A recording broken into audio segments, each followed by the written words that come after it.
20 June পর্যন্ত রাজ্যে মোতায়েন থাকবে 500 কোম্পানি কেন্দ্রীয় বাহিনী। অর্থাৎ আজ হলো 21শে মে, আর আগামী 20শে জুন অর্থাৎ আগামী এক মাস রাজ্যে আরো 500 কোম্পানি কেন্দ্রীয় বাহিনী মোতায়েন থাকবে। কথা বলবো আবির দত্ত, আমাদের প্রতিনিধি রয়েছেন। আবির, হিসেব মতো আজকে পুনর্নির্বাচন হয়ে গেল, রবিবার ফল ঘোষণা হয়ে যাবে, কিন্তু আগামী এক মাস 500 কোম্পানি বাহিনী থাকবে। দেখো, একেবারেই কেন্দ্রীয় স্বরাষ্ট্র মন্ত্রকের তরফ থেকে সেরকমই কিন্তু চিঠি দেওয়া হয়েছে রাজ্যকে, এবং যেটা জানা যাচ্ছে যে 500 কোম্পানির মতন কেন্দ্রীয় বাহিনী তারা কিন্তু থাকবেন। এবং এটা থাকার পেছনে কারণ হচ্ছে ভোট পরবর্তী যে আইনশৃঙ্খলার পরিস্থিতি ওপরে বিচার করেই কিন্তু, যা ভোট পরবর্তী আইনশৃঙ্খলা রক্ষার জন্যই কিন্তু এই ফোর্স রাখা হবে। রাজ্যের তরফ থেকেও কিন্তু আবেদন জানানো হয়েছিল 16 তারিখে চিঠি দিয়ে, যেটা জানা যাচ্ছে সূত্র মারফত। সেই পরিপ্রেক্ষিতেই যেটা বলা হয়েছে, যেটা জানা যাচ্ছে কেন্দ্রীয় স্বরাষ্ট্র মন্ত্রকের তরফ থেকে জানিয়ে দেওয়া হয়েছে যে 200 company CRPF, 150 company BSF, 50 company CIS এবং 50 কোম্পানি আইটিবিপি, এছাড়াও 50 কোম্পানি এসএসবি মোতায়েন থাকবে। এবং এই যে আবেদনের ভিত্তিতে এই সিদ্ধান্ত নেওয়া হয়েছে, 20শে জুন পর্যন্ত এই সেন্ট্রাল ফোর্স থাকবে, এমনটাই জানা যাচ্ছে। আবির, ধন্যবাদ। ভার্চুয়াল নয়, সশরীরে হাজিরা দিতেই হবে অভিষেক বন্দ্যোপাধ্যায়কে। আদালতের নির্দেশ ছাড়া তিনি দেশও ছাড়তে পারবেন না। এফআইআর খারিজ চেয়ে হাইকোর্টে গিয়েছিলেন অভিষেক বন্দ্যোপাধ্যায়, যার প্রেক্ষিতে কড়া নির্দেশ বিচারপতির। একজন সর্বভারতীয় দলের সাধারণ সম্পাদকও যদি এ ধরনের মন্তব্য করেন, তাহলে ভেবে দেখুন যদি ভোটের ফল অন্যরকম হতো তাহলে কি হতো।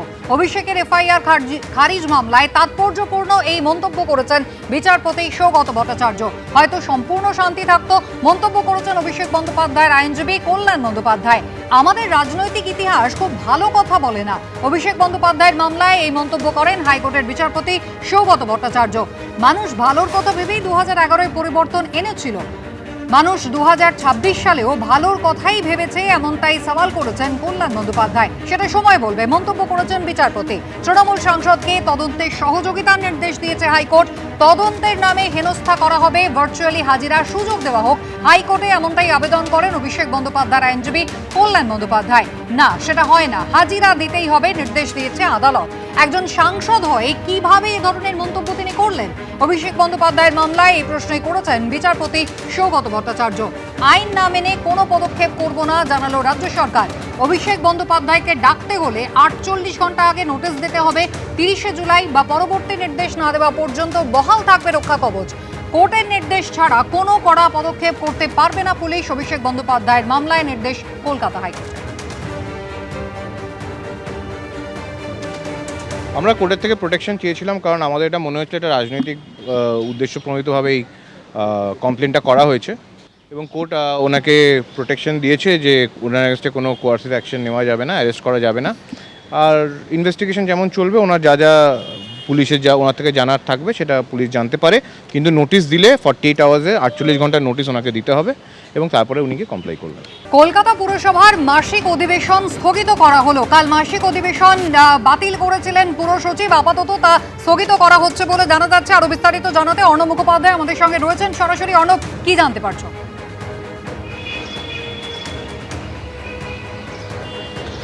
দেখো, কলকাতার মিউনিসিপ্যাল সেক্রেটারি স্বপন কুমার কুণ্ডু তিনি একটি নোটিশ দিয়েছেন 21/5/2026-এ, যেখানে বলা হয়েছে যে কলকাতা পুরসভার মাসিক অধিবেশন, যেটা আগামীকাল ছিল 54th meeting of Kolkata corporation, সেটা স্থগিত করা হলো।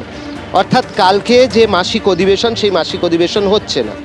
এবং খুব উল্লেখযোগ্যভাবে এই যে পুরসভার মিউনিসিপ্যাল সেক্রেটারি যিনি স্বপন কুমার কুণ্ডু, যিনি কালকে এই নোটিশটা দিয়ে এই স্থগিত দিলেন, এবং আজকে জানা যাচ্ছে যে তার কিন্তু পোস্টিং অন্য জায়গায় হয়ে গেছে। নতুন পুরসচিব নিয়োগ হলো কিশোর কুমার বিশ্বাস, তিনি নতুন পুরসচিব হয়েছেন, এবং যে পুরসচিব এই নোটিশ দিয়েছিলেন তিনি এই পুরসভা থেকে ট্রান্সফার হয়ে গেলেন। অর্থাৎ একটা জিনিস, যে কালকে পুরসচিব তিনি এই নোটিশ দিলেন যে আগামীকাল যে তোমার পুরসভার মাসিক অধিবেশন রয়েছে সেটা স্থগিত করা হলো, এবং তার পরপরই পুরসচিব বদল হলো।